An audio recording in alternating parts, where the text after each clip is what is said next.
They survived the war, not because it spared them, but because it chose something worse. When the guns fell silent, their homes were gone, their lives were broken, and everything they once had was lost forever. They survived the war.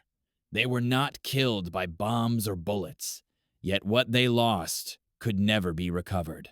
Homes vanished, identities were shattered, and futures were erased before they had a chance to exist. This is not a story about heroes or battles.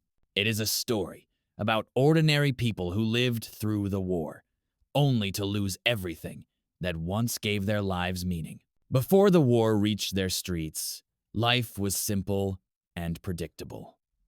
Families worked, children played, and neighbors believed tomorrow would look much like today. No one imagined that survival itself would soon become a burden, or that remaining alive would come with a cost far greater than death. The war did not arrive gently.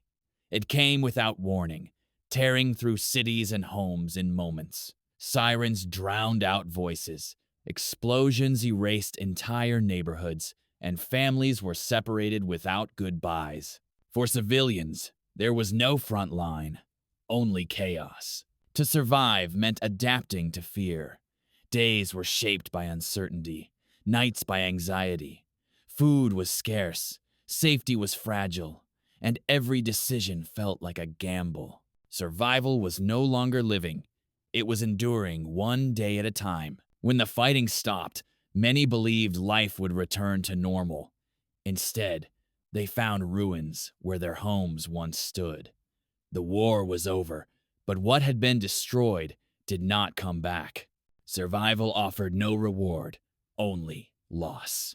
For some, survival carried an additional burden. They were labeled as the defeated, blamed for a war they did not start. Their presence alone became a reminder of loss, and fear followed them long after the guns fell silent. Without homes, many lost more than shelter. They lost a sense of belonging. Neighborhoods disappeared, communities dissolved, and identities tied to place were erased. Survival meant becoming strangers in their own land. Not all wounds bled. The deepest ones remained unseen. Memories of fear, loss, and humiliation stayed buried beneath silence.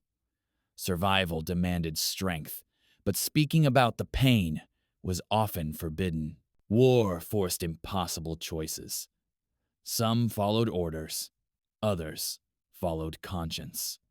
Between right and wrong existed a fragile space where survival depended on decisions no one should have been asked to make.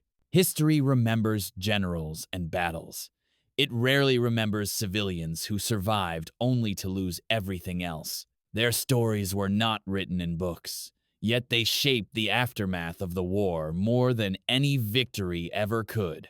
Cities were rebuilt brick by brick, but lives could not be restored so easily.